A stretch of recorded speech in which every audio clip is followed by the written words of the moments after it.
안녕하셨습니까? 제가 이제 물고기를 쓰려니까 마스크를 하니까 이건 뽀얘져서 그냥 하겠습니다. 네.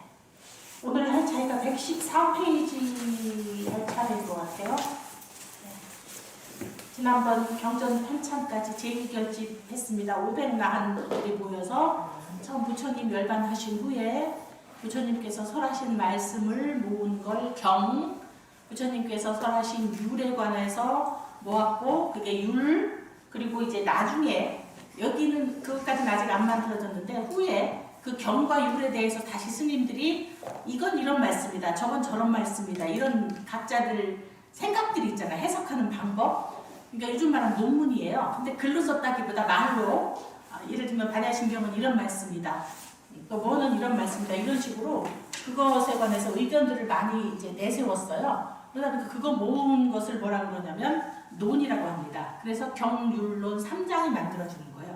대장경이라고 하지만 그건 이제 중국 사람들이 3장 그러면 왠지 4장, 5장보다 적은 것 같잖아요. 그렇죠? 그러니까 큰 장이라 해서 대장경이라고 했어요. 그 중국 사람들이 붙인 이름이고 경율론 3장입니다. 네. 그래서 경율론 3장이 갖추어진 게 이제 그 첫 결집, 부처님께서 열반하신 후에 가사파존자, 가섭존자께서 주축이 되어서 500나한들이 모여서 경율론 3장을 구성을 했습니다. 그래서 그 지심정에 공양하고 맞이 올릴 때, 아침전에 예불할 때 네 번째에 보면 시방삼세 제망차례 상주일체 불타야중, 상주일체 달마야중, 그 다음에 대지문수 사리보살, 대행보현보살, 대비관세음보살, 대원지장보살은 보살님께잖아요. 그 다음에가 이제 뭐냐면 서건동신, 급아해동, 역대전등, 제대조사, 두 번째가 영산당시 수불부초, 10대 제자, 16성, 500성이 그 500나한 결집할 때 모였던 500나한이 500성이에요. 그래서 나한전을 지을 때 크게 지을, 작게 규모가 안 된다. 그러면 한 분만 모셔. 그냥 우리가 독성님이라고 그래요. 그 다음에 좀 규모가 된다. 그러면 16성을 모셔요. 이쪽에 8분, 이쪽에 8분. 그러니까 웬만하게 조금 규모가 되는 절은 그 정도로 해요. 크게 하는 데는 따로 나한절을 해서 500나한을 모셔요. 그래서 500나한이에요. 그 다음에 이제 1252는 금강경에 나오는 숫자는 앞에서 얘기했었죠. 처음에 야사라는 사람이 그의 친구들하고 20명. 그 다음에 대가섭이 1000명, 중간 가섭이 100명, 마지막 가섭이 50명, 그래서 1150명. 그래서 하여간 그 숫자가 1250명이 되는 거야. 처음에 나한이. 네. 그래서 어쨌든 이제 지금 지난번에 경전 편찬을 했고요. 오늘은 114페이지 외살리의 경전 편찬 회의와 10가지 논쟁에 관한 얘기인데요. 이거는 사실은 꼭 다뤄야 될 만큼 우리 신도님들한테서 우리 신도님들의 신행생활의 중요한 부분은 아니에요. 그래서 옆에 부분은 그냥 집에 가서 읽어보시고 오른쪽에 도표로 간단하게 도표 부분으로 보겠습니다. 자, 외살리는 와이샬리라고도 하고 외살리라고도 하는데 그거를 한문으로 번역했을 때 사위성이라고 번역을 했어요. 사위성. 그래서 금강경이 보면 여시함은 일시 불제 사위국 그러잖아요. 사위성이 바로 외살리예요. 이 외살리를 한문으로 옮길 때 사위성이라고 옮겼고 지금 이거는 원음을 살려서 외살리입니다. 예. 자, 부처님께서 인멸하신 후 100년경에 외살리의 한 승가에서 발생한 금운 수납 사건이 외살리 결집의 계기가 되었는데 외살리의 이제 승가들이, 스님들이 모여서 두 가지로 나눠졌어요. 한쪽은 뭐냐면 왓지족 출신의 비구스님들인데 금전이나 은전을 보시해 주십시오. 왜냐하면 이제 결국은 제가 신자들은 스님들에게 제시, 재물을 보시해야 스님들이 의식주가 되잖아요. 그 다음에 스님들은 제가자에게 법시, 법문을 설해 주어서 이제 그 종교적인 이해를 할 수 있도록 이끌어주는 게, 지도하는 게 이제 스님들의 의무인데, 이런 관계 속에서 스님들이 이제 그 이전까지는 거의 물물교환처럼 많이 하고 그냥 이제 음식을 보시하고 옷을 보시하고 약을 보시하는 정도였는데 이제 점점 부처님이 열반하신 후 점점 이제 경제들이 커가니까 어떠냐면 금전이랑 은전 이제 돈이 아예 그 보수 금은 보화가 아예 돈으로 쓴 거죠. 이렇게 요즘도 왜 아주 큰 돈은 금괴 이렇게 하는 것처럼 그러니까 이제 금전이나 은전을 보시해달라고 한 비구스님들이 있었고 그 중에 이제 야사라는 비구스님은 율장에 따르면 비구는 금, 은 등 금전을 직접 받을 수 없습니다. 그러니 이것은 잘못된 겁니다. 이것은 사실은 지금까지도 있어요. 그래서 본래 스님들, 비구스님들 계율에 금은 보화를 지니거나 받지 말라고 돼 있어요. 지니거나 받지 말라. 그런데 금은 보화는 그러면 안 받는데 그러면 현금은 금 보화랑 같은 거잖아요. 현금으로 금은 보화를 살 수도 있는 거고 금은 보화를 바꾸면 현금이 되는 거고 금은 보화는 그래서 완전히 왜 금은 보화를 좋아해요 사람들이? 언제든지 현금으로 바꿀 수 있으니까 좋아하는 거잖아요. 그래서 지금 남방에 같은 경우에 비구스님들 모임에 가면 비구스님들이 꼭 가지고 다니시는 게 있는데 부채예요. 부채.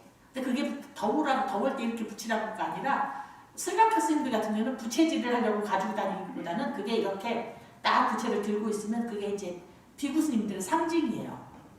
법회를 할 때면 가사 색깔이나 금색으로 된 부채가 있어요. 천으로 된 부채예요.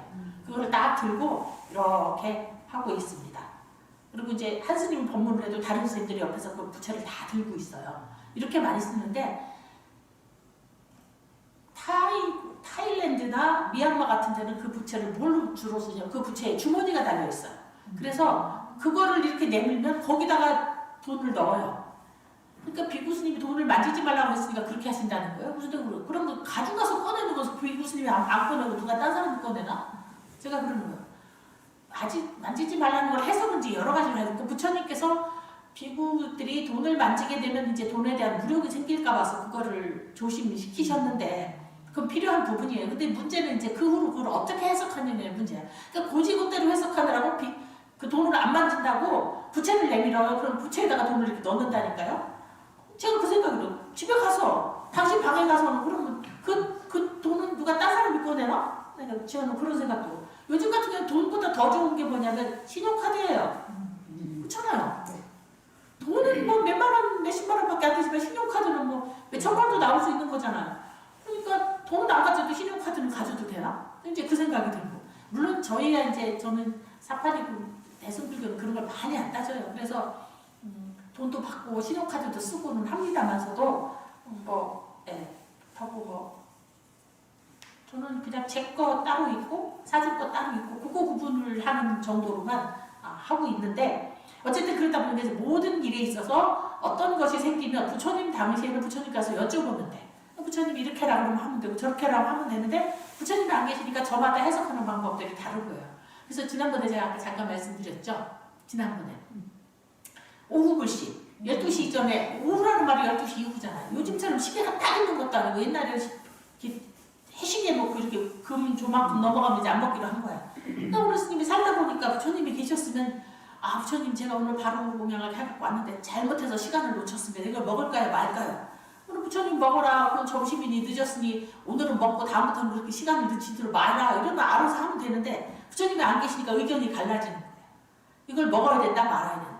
어떤 사람들은 오후 불식이 뭐야? 12시 넘으면 먹지 말라는 거잖아. 12시 넘었잖아. 그럼 먹으면 안 되지. 이런 원칙주의자가 있는가 하면 부처님이 말한 건 12시가 문제가 아니라 점심 먹고 저녁 먹고 아무 때나 밥 먹지 말라는 얘기잖아. 그러니까 지금 뭘 하다가 늦었잖아. 근데 저걸 안 먹으면 음식은 버리는 거예요. 요즘처럼 냉장하는 것도 아니고 옛날에는 그냥 바로 버려요. 그러니까 그럼 음식은 버리고 저 스님은 내일 점심 먹을 때까지 쫄쫄 굶고 뭐라 그래? 먹어도 되지. 이런 생각들이 생기는 거예요. 그래서 이거는 사실은 이제 대승불교하고 근본불교라고 합니다. 근본불교. 그러니까 본래 모습 그대로가 유지된 데가 있고 우리 대승불교는 인도, 중국, 우리나라를 거치면서 많이 변화됐어요. 예를 들면 이 가사 자체가 지금 남방 스님들 가사랑 좀 다르잖아요. 네? 이 승복 자체가 지금 남방 스님들하고 다르잖아요. 그 다음에 우리는 오후불식 하나거든요. 오후에 저녁을 먹거든요. 그러니까 등등이 많이 달라진 거 하면 또 말씀드린 것처럼 육식을 안 하는 거는 중국 와서 생긴 거예요.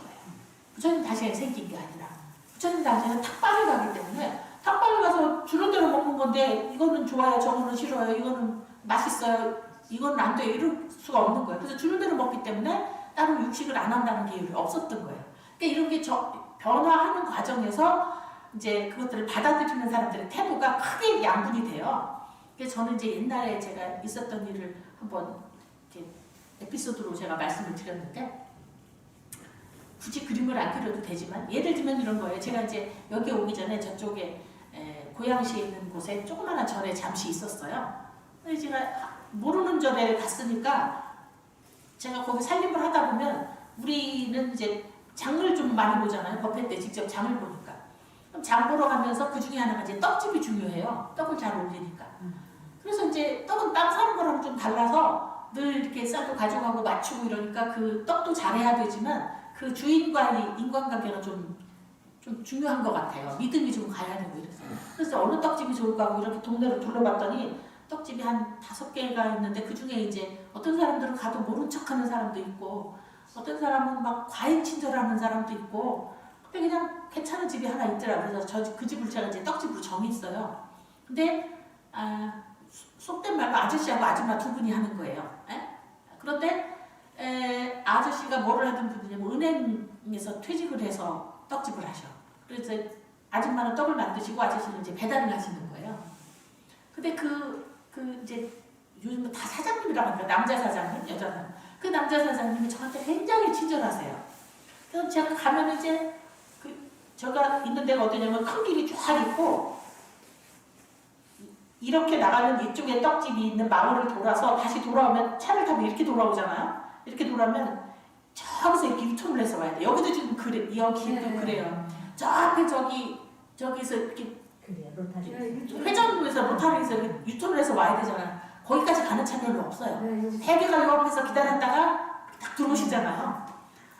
그리고 제가 그 집이 그런 곳이었어요. 그랬는데 제가 갈 때마다 그분이 이제 그 마트에서는 시켜가지고 장을 봐가지고 배달해 주잖아요. 배달시켜놓고 저는 이제 걸어오면서 오다가 떡집에 들려서 이제 떡을 맞추고 오는 거예요. 그런데 그걸 아니까 그분이 저를 태워다 주세요. 그 남자 사장님이 사람이 빠글빠글한데도 태워다 주신다고 그래요. 아유 아니 걸어가도 된다고 해도 굳이 그래서 빨리 예하고 빨리 저를 태워다 주는 게 낫지 끝날 때까지 제가 예할 때까지 그냥 해야 된다고 우기시는 분이에요. 평소에 사람이 좀 없을 때는 괜찮은데 사람이 많은 날 있잖아요. 빠글빠글 손님이 많은데 그 여자 사장님 혼자서 막 바빠서 종종종종 하고 있는데 혼자서 뭐를 보고 있냐면 역자신문 보고 계시다가 역자신문 보고 있다가 저를 태워다 준다고 다 하시는 거예요. 그래서 제가 이제 어쩔 수 없이 아유 그러시라고 이제 그럼 빨리 태워다 주시고 빨리 오셔야 되겠구나 싶어 갔는데 그날따라 길이 꽉 막힌 거야. 이쪽에는 뻥 뚫린 듯이 꽉 막힌 거예요. 그러니까 막 차라리 택시를 탄 거면 택시비를 걱정하면 되는데 이건 그것도 아니고 그 뭐라 가시방석 같은 거예요. 좌불안석인 거예요. 제가 빨리 나를 빨리 내려주고 가셔야되니 이 차가 뚫릴 기량이 없어. 근데 여기는 뻥 뚫린 거예요. 근데 이제 예를 들면 여기 상황인 거예요. 여기는 차 꽉 차는데 여기 앞은 뻥 뚫렸어. 그래서 제가 이제 그런 거예요. 저기 이런 경우에는 다들 이렇게 지나가시던데요. 제가 그렇게 한 거예요. 우리도 그러더라고. 다 이렇게 지나오시더라고요. 그랬더니 그분이 아 그거 불법이에요 스님. 그렇죠? 아 근데 지금 이렇게 확 막히고 언제 뚫릴지 모르겠네요. 저쪽은 뻥 뚫렸네요. 그랬더니 교통규칙은 지키라고 있는 겁니다. 그러니까 원칙주의자입니다. 그걸 다 버티고 있는 거예요. 제가 나머지 기간은 그 시간을 하여간 좌불안석으로 그런 경험이 있어요. 근데 어느 날 한참 있다가 왔더니 아저씨가 안 계신 거예요. 남자 사장님. 근데 여자 사장님 혼자서 그걸 하느라고 더 정신없는데 그래서 아니 사장님은 어디 가셨어요? 그랬더니 아유 제가 꼴보기 싫어서 나오지 말라 그랬어요. 그랬더니 혼자서 그렇게 어려우면서 왜 나오지 말라고 하셨어요? 그랬더니 아유 저기 손님들하고 싸워서요. 그래. 아니 그 착한 분이 그랬더니 아이고 착한 이는요 스님한테나 착하지 아주 그냥 땡기라는 거예요. 사람들하고 다 싸운대. 그럼 뭐 때문에 그렇게 싸우셨는데? 그랬더니 에피소드를 2개를 얘기하시는 거예요. 한 번은 떡집 이제 떡을 막 나오면 이렇게 인절미도 썰고 가래떡도 막 썰잖아요. 그러다가 손님 있으면 잡숴보시라고 하나 줬잖아. 그 사장님을 쫓아오는 거예요. 너 이거 남의 떡 왜 먹이느냐고 이러는 거예요. 아? 그렇잖아요. 남의 떡을 왜 네 떡이야 왜 먹여? 막 이러는 거야. 그러면 그 주인은 당신 부인이니까 괜찮아. 그 떡을 받아 먹던 사람은 얼마나 민망하겠냐고. 떡을 달라고 그랬어. 먹다 말고 얼마나 괴롭겠냐고요. 그럼 그 손님 얼마나 마음이 불편하겠어요. 그런 경우고. 근데 이분은 왜 그런 얘기를 하냐면 내가 왜 그러냐고 나중에 물어봤어요. 그랬더니 떡을 배달을 할 때 제일 기분 나쁜 게 그거라는 거야. 떡이 적네? 이런다는 거예요. 에? 적네? 쑥을 이만큼 줬는데 왜 지난번보다 쑥이 덜 들어간다는 거 마치 떼먹은 것처럼 얘기를 한다는 거예요. 차라리 떼먹었냐? 그러면 아닙니다 하면 되는데 어쩌네? 이런다는 거예요. 그러니까 제가 그러면 이런데요. 그러면 딴 데 가서 하세요. 이런다는 거예요. 그러니까 이제 아줌마가 그거야. 아니 그래도 아니에요. 해야지. 그런다고 그걸 딴 데 가서 하라고 하면 장사를 어떻게 해먹고 사냐? 에? 이 아저씨야. 이렇게 얘기하는 거죠. 그러니까 이 아저씨는 거예요. 자기는 딴 데 가서 나는 씩씩하게 몸 뱉으면 딴 데 가라고 하는데 너 이러면 내가 그런 말 못한다 이거야. 왜 한 입을 네 떡이 왜 먹으라고 하냐 이러는 거야. 아줌마가 그거 한 입 먹은 거고 뭐 한 입이든 두 입이든 먹은 건 먹은 거다. 네 떡 아닌 걸 왜 먹이냐 이러는 거야. 그런 걸로 싸운다는 거예요. 그랬는데 어느 날 진짜 그렇게 먹였는데 이제 알잖아. 팍 나와서 뭐 맛있어 보이니까 이거 하나 드세요 하고 딱 주었는데 저기서 본 거야. 안 보일 때 이제 드세요 그러는데 저기 아저씨가 뭐막 쫓아와갖고 막 손대지라고 오니까 이 엄마는 그걸 먹다 체한 거예요. 넘어간 거야. 어디 목에 맥혀갖고. 그 응급실로 실려갔다는 거예요. 왜 떡장 먹어서 죽은 사람도 있잖아요. 그러니까 아줌마가 이러다가 사람 잡겠다. 그러니까 아예 나오지 마라 이런 거예요. 그래서 나중에 우연히 아저씨를 만났어요. 그래갖고 아이고 어떻게 지내시냐고 그랬더니 좋을 줄 알았는데 안 나오고 좋을 줄 알았는데 종이 쑤신데 안 나오면 좋지 뭐 도서관에서 좋아하는 책만 보고 놀지 싶었는데 미안하고 마음이 불편하다는 거예요. 그래서 나중에 어떻게 협상을 받는지 도로 나가서 계시긴 하더라고요. 그 제가 이 경우가 그 경우인 거예요. 원칙주의자 입장에서는 그렇게 하면 안 되는 거예요. 남의 떡이라도 먹으면 안 돼. 근데 이제 저는 이제 그렇게 말하죠. 합리적인 실용주의자 입장에서는 그분도 그 떡 주인도 보면 이 사람이 다른 떡을 먹일 거 아니야. 그러니까 뭐 그거 한 입 두 입을 뭘 준다고 먹을 게 큰일 날이야. 그러니까 뭐냐면 원칙주의자는 모든 과정에서 원칙을 지켜야 된다는 생각이고 실용주의자들은 뭐냐면 의미를 생각하는 거야.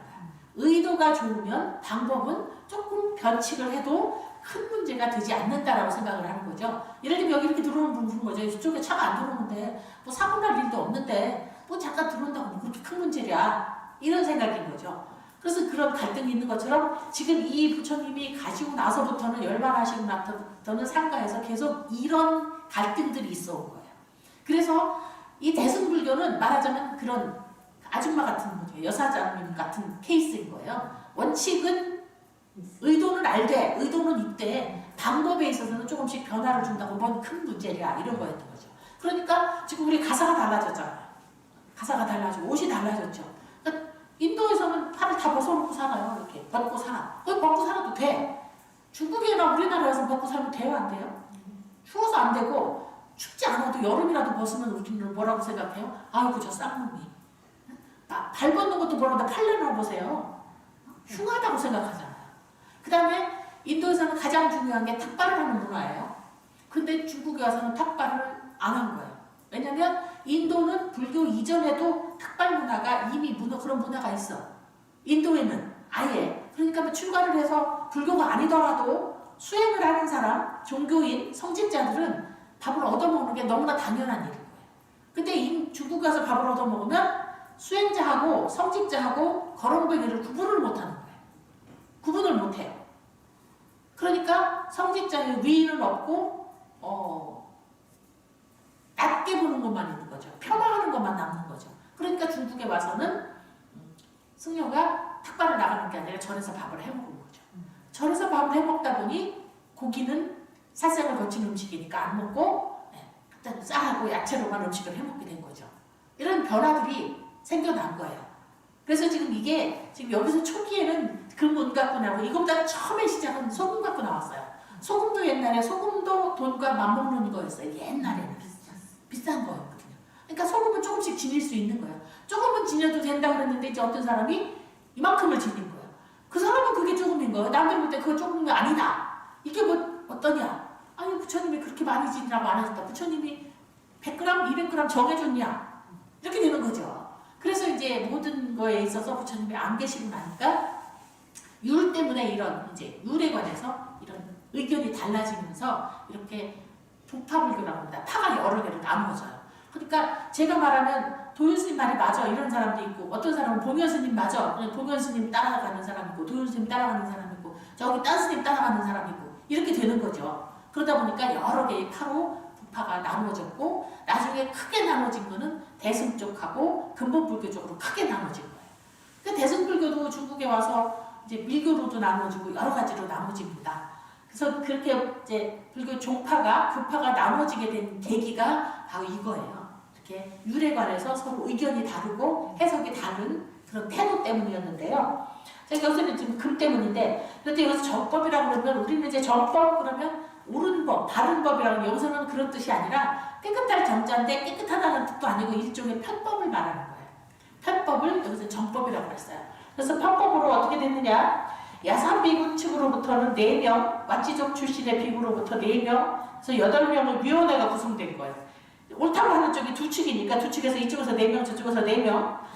우리로 비유를 들면 봉현 스님파에서 4명, 도윤 스님파에서 4명 이렇게 모여가지고 그래서 10가지는 법이 아니다라고 판결을 한 거예요. 그런 거예요. 이게 12시 넘어서 먹으면 안 된다, 소금을 가지면 안 된다, 금부화를 지니면 안 된다 등등. 그래서 그런 것들은 비법, 법이 아니다라고 판결을 한 겁니다. 그것이 나중에 상주하고하고 대중부로 갈라졌는데 이 상주하부는 지금 마치사 봉현 스님이 현재 우리나라에 와서는 대승불교 지금 대한불교 조계종 계를 받아서 한국불교 옷을 입고 한국불교의 우리 방식으로 살고 있지만 저 스님 본래 나라는 스리랑카잖아요. 스리랑카는 여러분이 아시다시피 황금색, 오렌지색 가사 입고 팔 내놓고 있고 그런 모습 탑발해서 살고 그게 지금 그 부서를 상주하부라고 해요. 근데 우리나라에서는 옛날에 뭐라고 하냐면 상주하부라는 말을 안 쓰고 소승불교라고 했어요.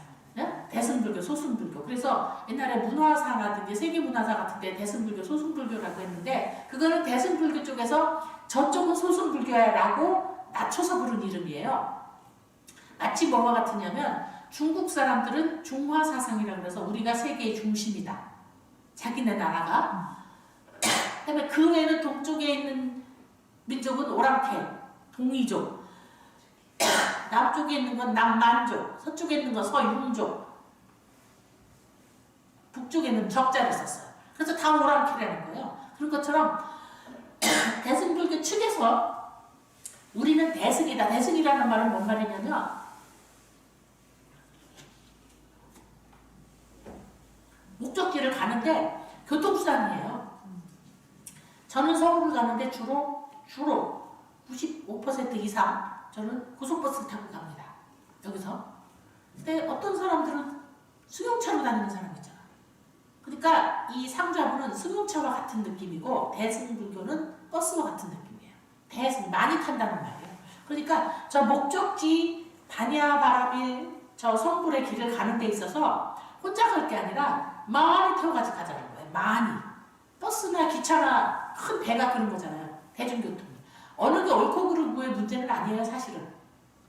버스를 타는 게 옳으냐, 승용차를 타고 가는 게 옳으냐의 문제는 아니에요. 스타일인 거예요. 제 스타일은 승용차보다는 저는 버스가 편해요. 그리고 운전을 제가 하지도 않고 못하고 차도 없지만 굳이 가려면 그거 아니고도 방법은 있을 수 있어요. 저는 태워준다고 해도 저는 버스가 좋다고 싫다고 사양을 하고 버스 타고 가요. 버스 타고 가면 뭐가 좋냐면 누가 저를 태워주시면 어쨌든 내가 저기 돈 불러 탄 택시도 아닌데 거기서 막 쉬면서 갈 수 없잖아요. 그러니까 이런저런 얘기를 해요. 그 집 아들 얘기도 하고 뭐 갈 때까지 얘기를 해요. 근데 버스 타고 가면 어때요? 처음부터 딱 눈 감고 쉬면서 가는 거예요. 딱딱 눈 뜨면 내려가고 이제 택시 타고 가든지 지하철 타고 가든지 얼마나 훨씬 더 편한지 몰라요. 그래서 제 스타일은 그냥 그게 맞아. 근데 어떤 사람들은 여러 사람하고 다니는 거 싫어하니까 운전해갖고 여기 서울에서 오는 분들 여기 와서 운전해서 왔다 가잖아요.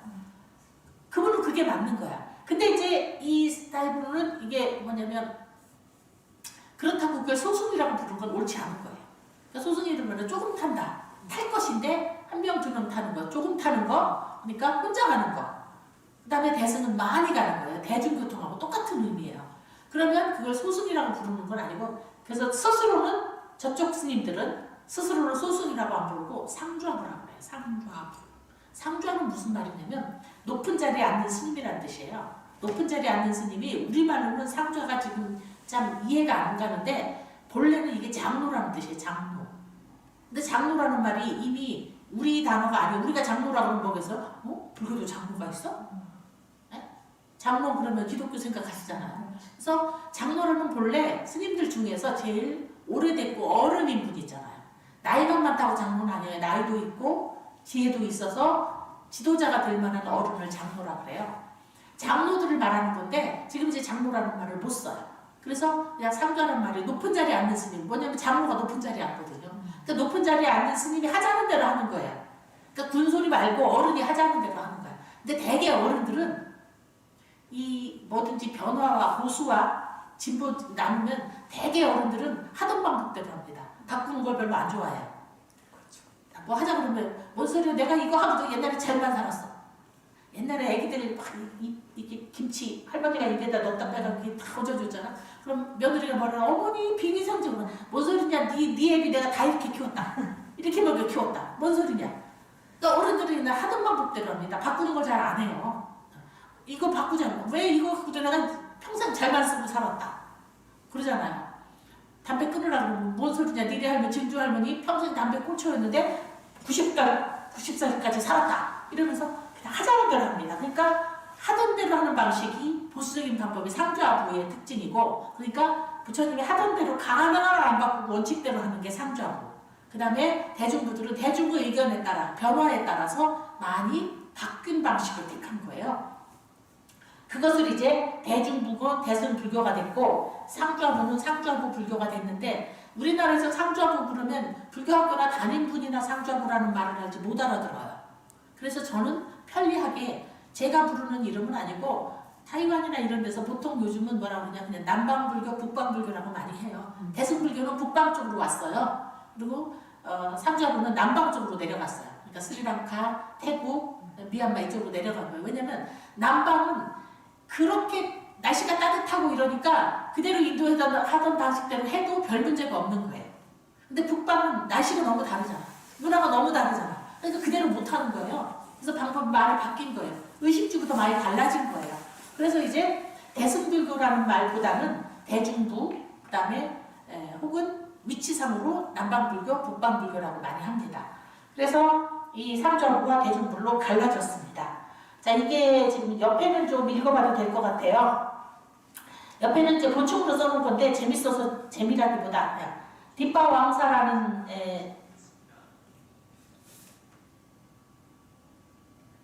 뒷바왕사라는 분인데 스리랑카 스님이에요. 스리랑카에서 쓴 책입니다. 4세기경에 쓰여진 책인데요.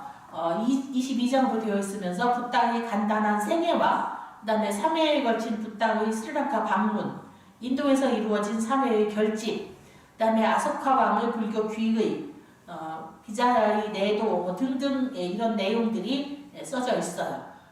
이게 4세기 무렵에 써져 있는 뒷바왕사라고 하는 스리랑카의 책입니다. 그 다음에 이제 마하왕사라고 있는데 스리랑카의 대표적인 빨리어 연대기로 이렇게 그래서 이 상주하부에는 지금 여기 두 가지 이게 지금 왕사라는 말이 역사라는 말이에요. 그러니까 불교의 역사에서 기록된 게 다 스리랑카 책이잖아요. 그래서 이 상주하부에서는 스리랑카가 제일 맏형이에요.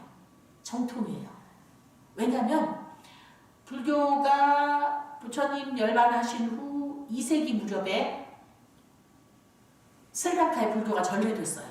전래가 됐는데 그 후로 기원전 1세기 무렵 한 2세기 후에 그 이전까지는 모든 게 경전이라고 해서도 어디다 쓴 거 아니에요. 옛날에는 종이가 없었어요.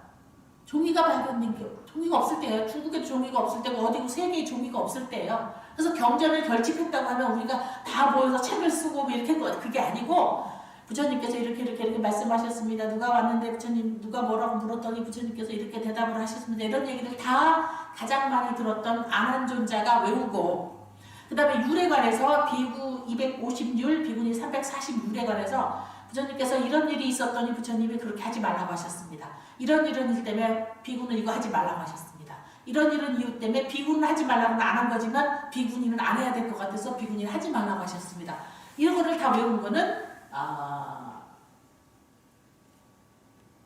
계율 지게제일 우발리라는 분이 다 외웠어요. 그러면 500 아라한들이 다 맞아, 그게 맞다 라고 승인을 하면 제정이 된 거예요. 제정이 된 거는 그냥 외운 거예요.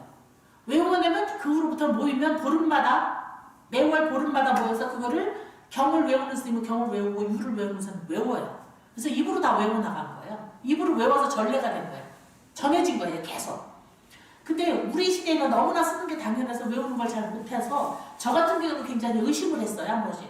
그걸 정말로 외우는 거가 부처님 말씀 그대로였을까? 지 생각을 집어넣고 빠지고는 안 했을까? 이런 생각을 했는데 그거는 이제 저의 뭐라 그래 잔머리 제 생각 저마다 제 속 짚어서 남의 속을 짚는다고 제 속이 그랬던 것 같고 어떻게 생각하면 뭐냐면 제가 신묘자고 대단한 일을 누구한테 설명을 하는 일이라고 쓰잖아요. 네. 쓰다 보면 하다가 꼭 중간에 막혀요.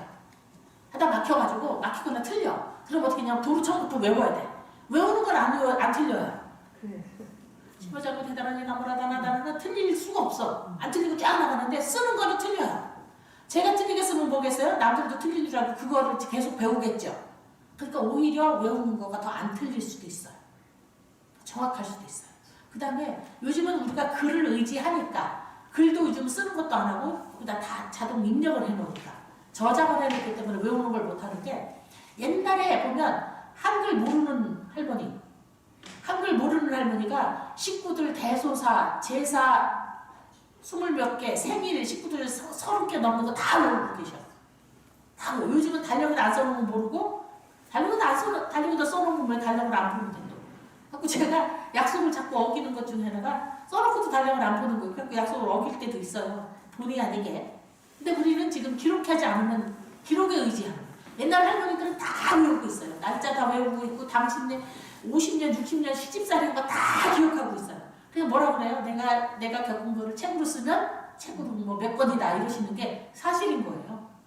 그래서 이 기록에 의지하는 것만이 정확한 게 아니라 사실은 딸딸딸 외우는 게 더 정확할 수도 있어요. 어쨌든 그렇게 외우고 나가다가 기원전 1세기 무렵에 그러니까 지금이 2021년이니까 2100여 년 전에 스리랑카에 이제 가뭄도 들고 그 다음에 또 하나는 남인도에서 쳐들어와서 전쟁을 한 거예요. 그러니까 전쟁과 가뭄이 합쳐지니까 이제 흉년이 많이 들은 거예요. 흉년이 많이 들어오니까 사람들이 굶어 죽는 사람이 생겨요. 그럼 사람들이 굶어 죽으면 스님도 굶어 죽는 거예요. 왜냐면 사람들이 굶어 죽는데 스님 밥 갖다 주겠냐고 쌀 주겠냐고. 그러니까 스님들도 굶어 죽는 거죠. 그러니까 스님들이 이제 생각하기를 이러다가 우리가 다 죽으면 나중에 부처님의 가르침이 남질 않겠구나. 이걸 써놔야 되겠다. 그래서 처음으로 쓴 거예요. 당시에는 종이가 없을 때요 물론. 그래서 어떻게 했냐면 스리랑카에는 종려나무라고 일종의 코코넛 나무 중에 하나인데 종려나무라고 하는 나무가 있어요. 그 나무 이름이 스님 뭐죠? 스님. 네. 폐엽경 만드는 나무 이름이 뭐죠? 빠뜨라? 반반. 어? 폐엽경 만드는 거. 네. 피자가 들어가는데. 네. 어쨌든 그런 나무가 있어요. 그래서 그 나무가 되게 커요. 그래서 그 나뭇잎을 제가 이따 지금 갖고 왔으면 이따 내려가서 보여드릴게요. 나뭇잎을 쭉 자르면 이렇게 길어요. 이렇게 좁고 길게 잘라가지고 그거를 무슨 약재가 있어요. 우리 같으면 한약재, 여러 가지 약재 넣고 소금 넣고 해가지고 물에다 삶아요. 삶아가 꺼내서 문질러. 그러면 맨들맨들맨들하면서 테이프처럼 돼요. 테이프처럼. 여기 길어요. 그럼 그거를 크기에 맞게 잘라. 이만씩 이렇게 똑똑하게 자른 다음에 옛날에 우리 저 초등학교 다닐 때만 해도 등사기가 있었어요. 등사기. 복사기 없을 때 선생님들이 문제 낼 때 시험 문제 낼 때 등사기.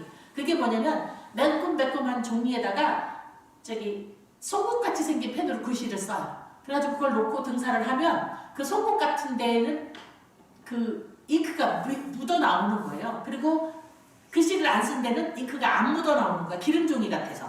그 방식인 거예요. 그래서 그 매콤매콤한 데다가 송곳같이 생긴 글씨로 글씨를 써. 그리고 거기다가 말하자면 잉크를 묻히는 건데 옛날에 잉크가 없으니까 뭐냐면 재 있죠, 재. 끄름, 재. 그거를 해가지고 묻히고 나서 다시 닦아내면 거기 썬 대로는 목이 들어가는 거예요. 까만 게 들어가고 위에 매콤한 데는 종이처럼 완전히 저기 같아요. 이렇게 매콤매콤해요. 맨질맨질해요. 거기에 글씨가 써져지는 거예요. 그럼 그거를 묶어. 여러 개 해가지고 묶어요. 그래서 하나씩 묶으면 그게 경전 하나씩인 거예요. 그걸 폐엽경이라고 해요. 폐엽경. 폐라는 말은 그 나무가 폐 뭔데? 그래서 나무가 폐자가 들어간 거고 엽은 이파리 엽자를 써요. 근데 그 폐자가 한문으로는 조개 폐자라서 뭐 조개 껍질에다 했는 줄 알았는데 그건 아니에요. 아니고 폐 모자가 들어가는 나무의 이파리로 만든 경이에요. 그래서 처음으로 기록을 한 거예요. 그 이전에는 빨리오라고 하는 부처님께서 설하신 경전을 그 언어를 계속 외워 내려오던 거예요. 외워 내려오다가 스리랑카를 기록을 했으니까 그건 무슨 얘기냐? 기원전 1세기 2000년이 넘은 시대에 이미 스리랑카는 자신의 글자가 있다는 거예요. 글씨. 우리 한글은 600년 좀 넘었죠. 600년 넘었어요. 1338년 제정이에요. 그러니까 지금 한 650년쯤 됐어요. 650년 다 안 됐는데 640년쯤 됐어요. 근데 스리랑카는 이미 2100년 전에 자기네가 글씨가 있었던 거예요. 그 글씨로 부처님 말씀을 기록을 했어요. 그걸 가지고 다시 인도로 넘어갔고 그걸 태국이나 미얀마 스님들이 배운 거예요. 그래서 불교의 장자국이라고 할 수 있는 나라가 바로 스리랑카예요. 그 이후로. 그러니까 스리랑카가 문화적으로 굉장히 문화민족이었던 거예요. 세계에 자기네 글자를 가진 민족은 몇 개 안 돼요. 자기네 글자를 가진 민족은 몇 개 안 됩니다. 영어, 불어, 독어 다 같은 글자를 써요. 그거는 로마 글자예요. 옛날 로마에서 썼던 글자를 가지고 영국 사람이 영어를 쓰고 독일 사람이 독일어를 표기하고 프랑스 사람이 프랑스를 써요. 심지어는 에스파니아어도 그걸로 써요. 요즘 세계 거의 90%가 그걸로 쓰잖아요. 그게 다 로마 글자예요. ABCD가. 그래서 저마다 자기 고유의 글자를 가진 민족은 지상에 몇 개 안 돼요. 근데다가 우리나라는 그나마 600 몇 년 전에 650년 전에 세종대왕이 한글을 만드셔서 우리가 얼마나 무식을 면하고 누구라도 쉽게 배울 수 있고 얼마나 쉽게 배우냐면 저기 보면 스님이 한국 와서 첫날 6명이 왔는데 6명이 다 한글을 다 읽을 줄 알았어요. 제가 3시간 가르쳤는데 전원 다 읽을 줄 알아요. 그러니까 3시간 배우고 나서 휴식 시간으로 나갔어요. 근데 그 앞에 광고판이 있는데 누구 도미노 피자가 써있더라고요. 그러니까 가서 읽더라고요. 뜨, 오, 또, 뭐, 이, 미, 너, 오, 노 읽어요. 그리고 저 스님, 문사스님, 와치사라 스님 와서 한 달 됐을 땐가 누가 중고 그 폰을 하나 사준 거예요. 중고. 저한테 문자가 오더라고요.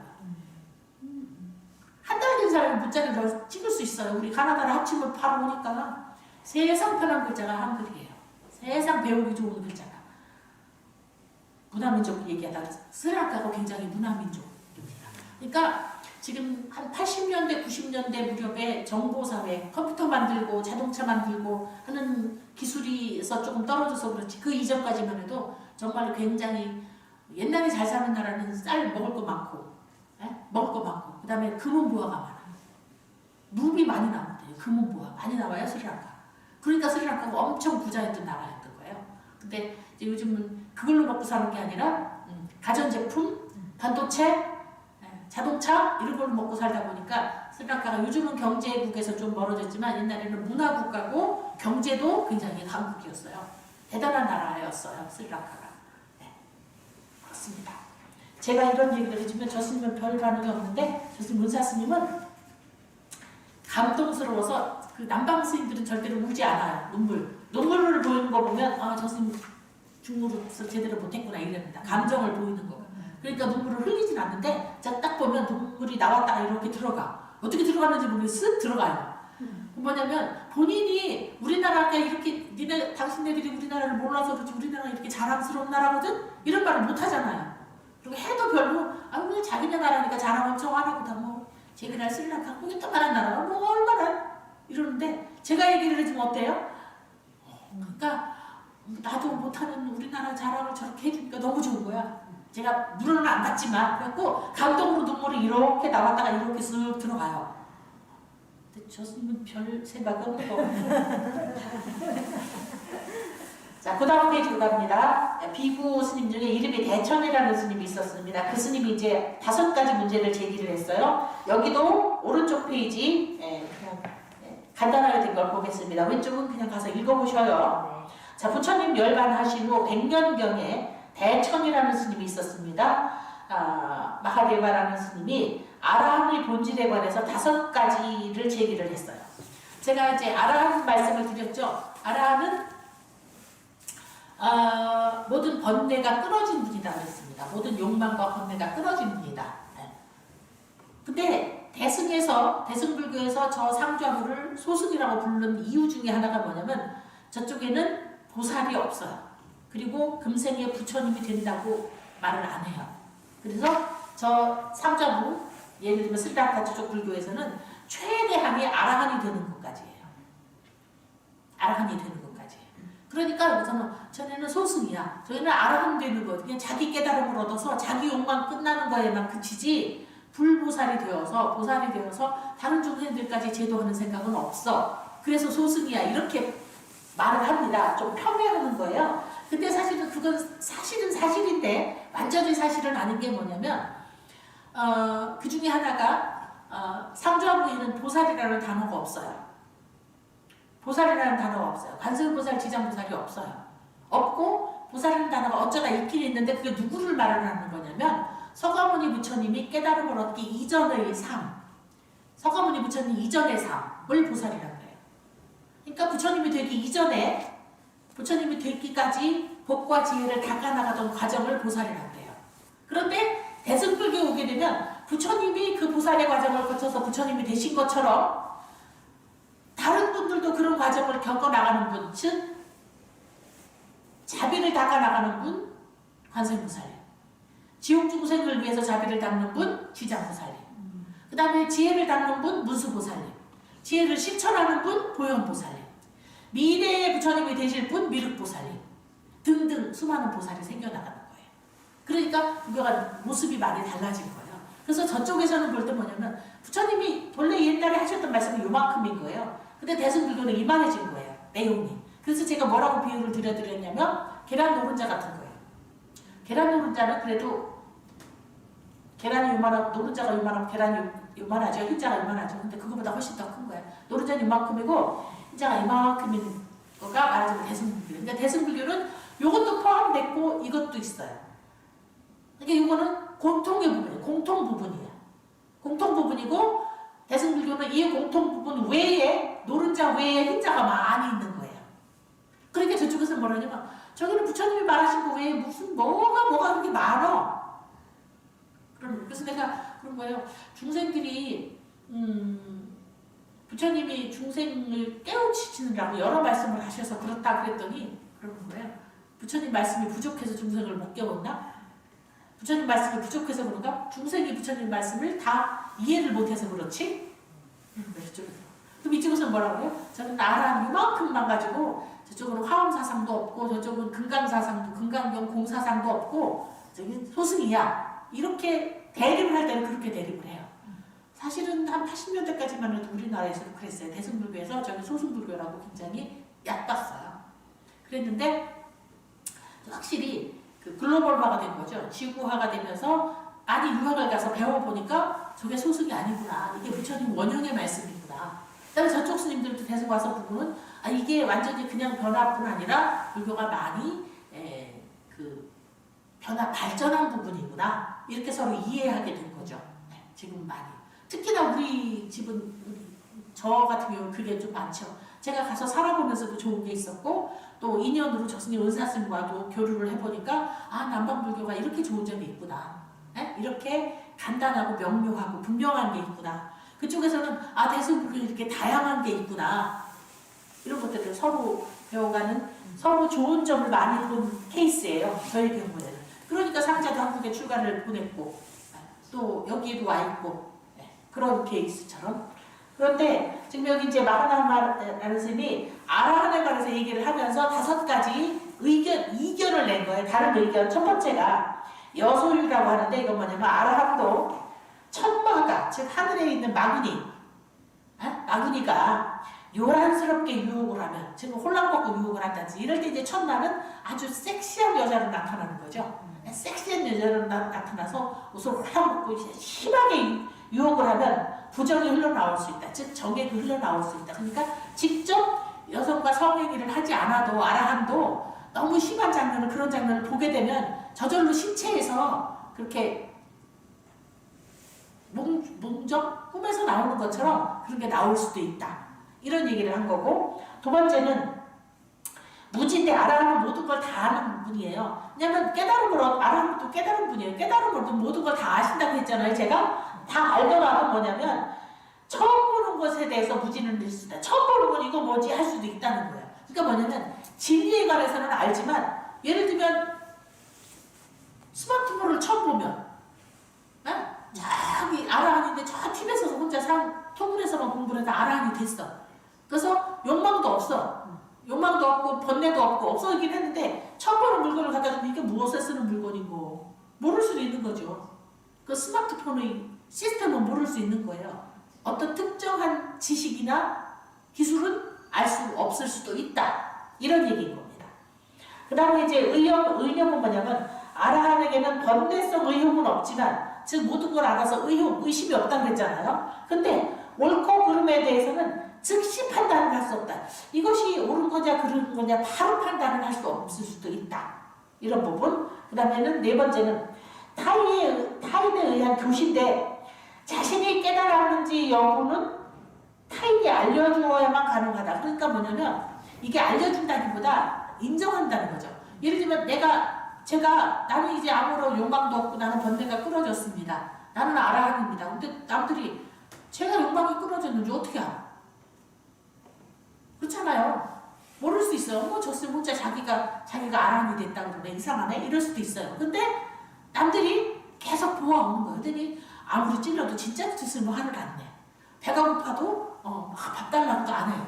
나 배고파. 밥을 주면 먹는데 내가 배고팠는데 밥을 주셔 너무 고맙습니다. 눈물이 뚝뚝 흘리는 즐거움도 없고, 그 다음에 뭐 또 내가 배가 고파 죽겠으니 밥을 달라고도 안 하고, 주면 먹고 안 주면 굶어도 그냥 굶는가 보다 하지 그렇게 막 개걸스럽게 안 하는 거예요. 그러니까 저 쌤 보니까 내가 보니까 뭘 물어봐도 다 모르는 것도 없고 욕망도 없는 것 같고 화도 안 내는 것 같고 아라한이 맞는가 봐. 누군가 인정을 해줘야 된다는 거예요. 스스로가 아라한이라고 해도 남들이 인정, 즉 남들을 통해서 아라한인 게 드러난다. 그런 표현인 거죠.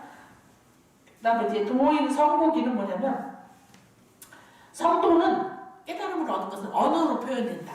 그러니까 아무리 안으로 깨달음을 얻었어도 언어로 드러내지 않으면 남들이 알 수 없다.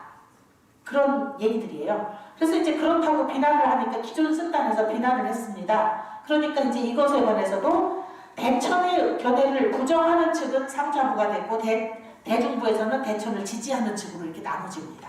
그래서 이것이 이제 설일체 유부라는 단어가 있는데, 이거는 정말로 불교대학 그냥 신도들 불교대학 말고요, 동대 불교대학 3학년이나 가야 듣는 단어예요. 설일체 유부라고. 이런 계통의 문헌에서는 이걸로 인해서 교단이 분열됐다. 교단이 나눠진 거예요.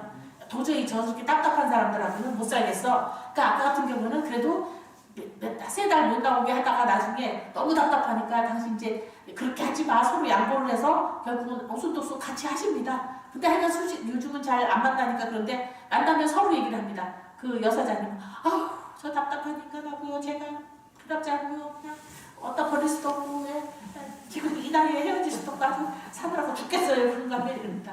저 원칙이 없는 저 여자는요, 맘만 좋아갖고 이 사람 오면 이거 하고 저 사람 오면 저렇다고 하고 도대체 무슨 원칙이 있는 건지 알 수가 없어요. 그러면서 사이가 안 좋으세요. 그래도 하여간 서로 또 잘 사시는데, 이제 여기가 그거예요. 도저히 저렇게 말 안 받는 사람하고 못 살겠어. 그래서 나눠진 거예요. 이렇게 나눠진 거예요. 그래서 불교 교단이 나누어졌다. 여기는 지금 사실은 신행생활하고 큰 문제는 없습니다. 교단의 변화에 관한 설명이에요. 그 다음에 이제 한 페이지 넘어서 119페이지 보면 비구 대천이 문제를 제기한 까닭이 나옵니다. 이게 논쟁의 발단이었는데, 비구 대천의 제자가 대천 스님의 속옷을 빨다가 거기 아마 정기기 묻은 것을 발견을 했나 봐요. 그러니까 이제 그 상장 뭐라 그러냐면, 아라한은 이미 모든 번뇌를 끄는 존재인데 어떻게 이럴 수가 있지? 어떻게 이럴 수가 있지? 그러니까 그 대천 스님은 뭐냐, 천마의 유혹을 받으면 아라한도 저절로, 내가 성경을 직접 해서가 아니라, 예를 들면 누구 중에 그런 말을 쓰기도 하죠. 소변이 가득 차면 소변을 봐야 되는 것처럼 정액이 가득 찼는데 일부러 성행위를 하지는 않았지만 꿈에서든지 지금 여기 같은 경우는 천마에 그러니까 눈에 보이는 유혹이 아니야. 그러니까 이 사람 머릿속에서 마구니가 막 왔다 갔다 하니까 저절로 정액이 흘러나올 수도 있다. 그래서 이런 누실에는 번뇌에 의한 누실과 부정에 의한 누실 두 가지가 있는데 아라한에게는 번뇌에 의한 누실은 없지만 부정에 의한 누실은 벗어날 수가 없다. 이렇게 의견이 나누어졌고요. 그래서 이런 대천의 5가지 주장으로 어떤 것이 참된 붓다의 가르침인지 논쟁이 시작되었고 거기에는 대천 스님 같은 경우 스스로 자기 변명의 측면도 많이 있는 거죠. 예. 어느 날 큰 소리로 괴롭다고 하는 대천의 말을 듣고 다음날 아침 그 제자가 그 연유에 대해서 질문을 하자 궁색하게 변명을 했다고 합니다. 그래서 아주 강력하게 성도는 언어로 외침으로써 나타난다고 주장을 했는데 이게 뭔 소리냐면 이제 스님이 괴롭다 이러니까 아라한은 번뇌를 끊었는데 아라한이 괴롭다니 뭔 소리야? 그랬더니 왜냐면 언어로 드러나는 방법은 언어로는 괴로움이라는 단어도 표현할 수 있는 거잖아요. 내가 괴롭지 않아도 괴로움이라는 표현을 할 수 있고 내가 즐겁지 않아도 즐거움이라는 말을 표현할 수 있어요. 내가 악하지 않아도 악이라는 말을 쓸 수 있고 내가 천사가 아니라도 천사의 언어를 쓸 수 있는 거예요. 그런 것처럼 지금 그런 변명에 관해서 얘기를 했고요. 그래서 이제 그 얘기입니다. 밑에 상자가 어제 스님이 제가 괴롭다라는 소리를 들었는데 아라한도 괴로워요? 그랬더니 밑에서 나는 성도를 부른 것이다. 모든 성도는 열심히 괴롭다고 외치며 불러들이지 않으면 나타나지 않는다. 뭐 이런 얘기를 했다고 합니다. 이 부분이 다 지금 오늘 부분은 사실 별 재미가 없어요. 그냥 부처님 돌아가신 후에 승당이 어떻게 변화했는가 관한 얘기입니다. 그래서 그냥 쭉쭉 읽어가겠습니다. 111페이지 교학이 발전하고 부파가 성립하는 과정에서 봅니다. 그래서 오히려 교학이 더 발전을 해요. 왜냐하면 사람이 싸우면 더 발전해요. 왜냐하면 내 말이 옳다고 인정을 받으려면 더 열심히 설명을 해야 돼요. 에? 아무도 안 싸우면 그냥 그러고 살면 조용히 살면 아무 말이 없는데 서로 싸우면 어때요? 내 말이 맞다고 주장을 해야 돼. 내가 혼자 주장을 하다 안 되면 어때요? 변호사까지 삽니다. 더 말 잘하는 사람을 사가지고 내가 얼마나 옳은지를 막 얘기하고 저 사람이 얼마나 나쁜지를 막 얘기를 하고 그러잖아요. 그런 것처럼 이제 의견이 달라지면서 교학이 많이 발전을 해요.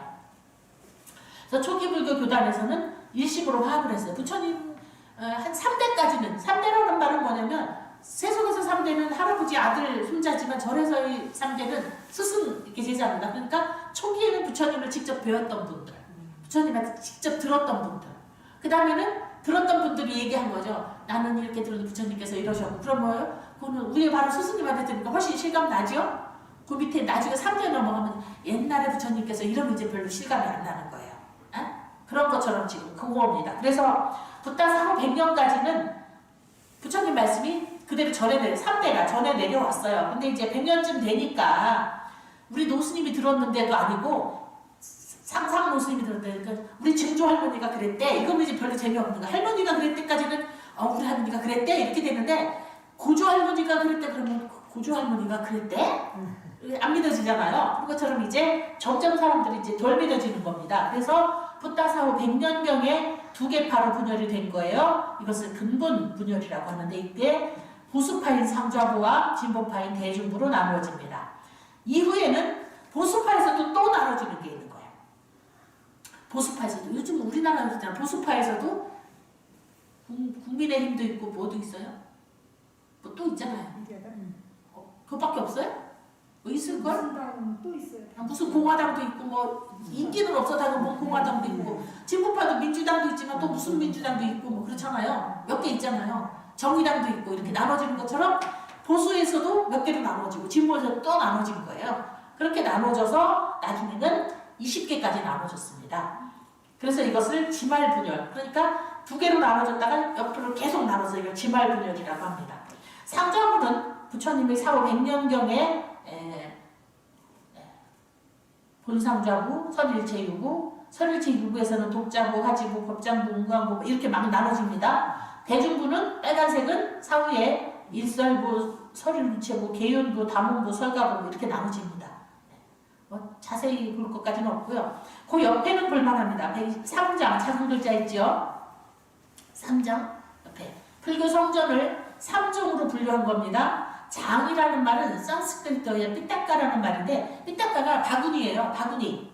그러니까 경전을 만들어서 거기다 담았다는 말이에요. 근데 실제 격절을 써서 담은 건 아닌데 이렇게 묶었다는 거예요. 경 따로 묶고 율 따로 묶고 논 따로 묶고 그래서 세 개의 바구니에 담겨져 있다라는 말이 트리피타카예요. 세 바구니라는 뜻입니다. 그래서 삼장이란 세 바구니에 담은 가르침이란 뜻입니다. 부처님께서 인멸하신 후 제1결집에서 부다의 교리적 가르침이 경이고요. 교리적 가르침과 제자들의 생활 규정을 모아서 경장, 율장으로 나눠졌습니다. 그러니까 부처님이 설하신 교리적 가르침은 경이고 그 다음에 제자들의 생활 규범을 모은 것은 율입니다. 자, 그렇게 두 개를 모아 완성되었고 그 후에 부파 시대에 들어가면서 각 부파에서 결장과 율장을 기반으로 하면서도 자신들의 입장에 맞게 부다의 가르침을 논리적으로 분류, 정리합니다. 이게 나온 게 바로 논장이에요. 그래서 경율론으로 나눠져서 3장이라고 합니다. 3장. 따라서 해보십니다. 경율론 3장. 경율론 한 번 더 합니다. 경율론 3장. 경율론 한 번만 더 할게요. 경율론 3장. 경율론 예. 3장 그래서 이거를 원어로는 트리피타카라고 하는데요. 그렇습니다. 그 밑에는 비슈루반 안 해도 되겠습니다. 예. 자, 그 다음에 시간이 1시간 10분 정도 했으니까 5분만 차 한잔 마시고 하겠습니다. 이렇게 썰렁할 줄 알았으면 저기